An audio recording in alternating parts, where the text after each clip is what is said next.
Cesar Chavez, an American civil rights activist and labor leader, was born in Yuma, Arizona on March 31st, 1927. The Chavez family lost their Arizona homestead in the Great Depression, and in the late 1930s moved to Northern California. Cesar and his family became migrant farm workers thrust into the industrialized agriculture of California. Cesar dropped out of school after the 8th grade to help support his family by working in the fields. Cesar joined the Navy right after World War II when he saw places he never would have seen, so it did open his eyes up to the world very much. After the Navy, Chavez returned to the fields and became a grassroots organizer for a Latino civil rights group. He then left the group and formed the National Farm Workers Association, now known as the United Farm Workers of America, with the goal of unionizing farm workers. Cesar believed that the movement he founded had to be more than just a union that was solely concerned with improving wages, hours, and working conditions, although the UFW certainly did that. But it also needed to address the crippling dilemmas that farm workers face in the community after they came home from work. Most people were poor. They didn't have access to good housing or health care or education. Chavez was adamant that his new union follow a strict policy of using only nonviolent tactics as a means of negotiation. While the organization was still in its infancy, UFW embarked upon one of the most influential boycotts in U.S. history, the boycott of all California table grapes. The Great Boycott really took off in '68. Cesar had studied history. He knew that for 100 years, farm worker strikes were brutally crushed, and that the agricultural industry, which in California is one of the richest and most powerful industries in the state, controlled much of rural California. So what Cesar needed to do was take the fight from the fields, where the odds were stacked against the farm workers, and move it to the cities, where the farm workers at least had a chance. Over the next few years, led by Cesar Chavez, the farm workers would boycott, protest, march, and fast their way to a collective bargaining agreement, which guaranteed field workers, among other things, increased pay and the right to unionize. He was responsible for a lot of the labor codes that we see today, the protections, the benefits, but the basic right to organize and affiliate. As the head of the United Farm Workers of America, labor rights was not the only cause championed by Chavez.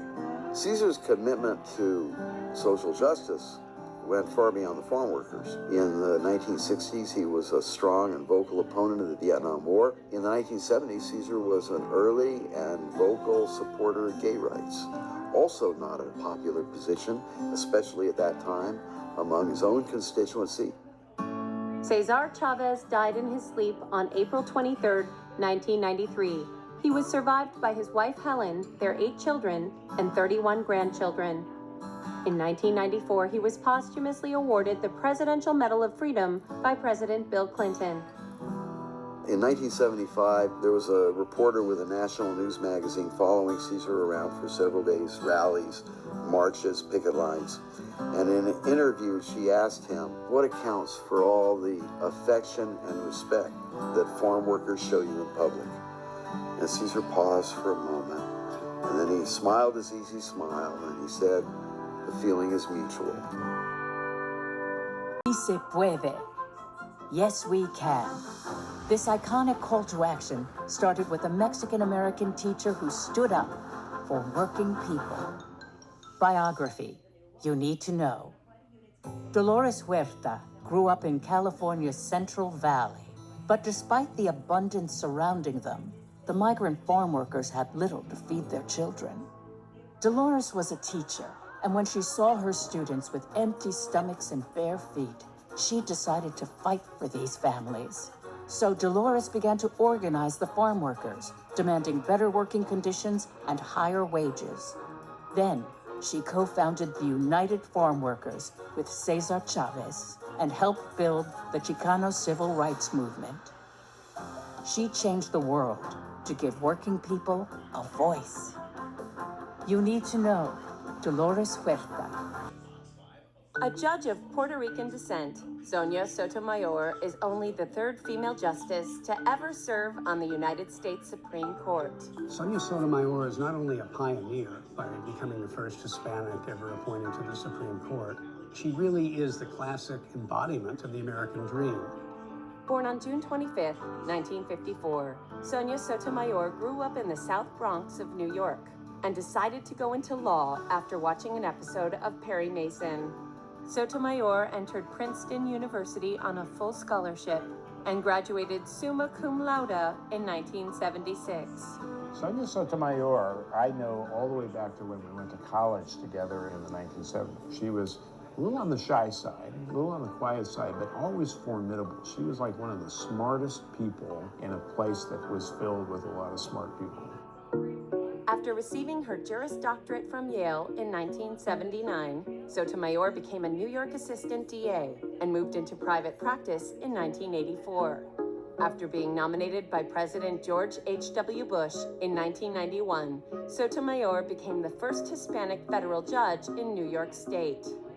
She came out of a very difficult background in the Bronx. A father who had troubles with alcohol, a mother who was struggling to support her and her sibling. She didn't have any of the supports that you would think a young child would need to go ahead and then finally achieve the heights that she did. She did it all on her own.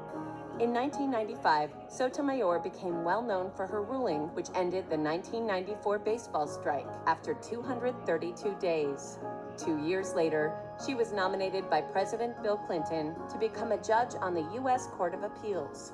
I think Justice Sotomayor definitely sees an important interplay between the Constitution and government power, something we often think of as a conservative value, but she sees very important limits on what the government can do. You see that in her time on the appeals courts as well as in her time at the Supreme Court. On May 26, 2009, President Obama nominated Sotomayor to the Supreme Court, where she was confirmed by a supermajority of 68 to 31. Sotomayor maintains a strong public profile through her speeches and her appearances on TV shows. And in 2013, her memoir entitled My Beloved World spent 4 weeks on the New York Times bestseller list.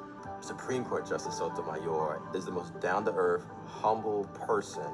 What you see as a judge, what you see in her memoir, what you see in the TV interviews, that's exactly who she is. I consider her an American hero. Dime, esto es lo que tú querías. Yo soy fino, esto es trap de galería. Tú eres un charro, Rocky de aquí, una porquería. Yo un campeón, Rocky Marciano, Rocky Balboa, Rocky Balbía.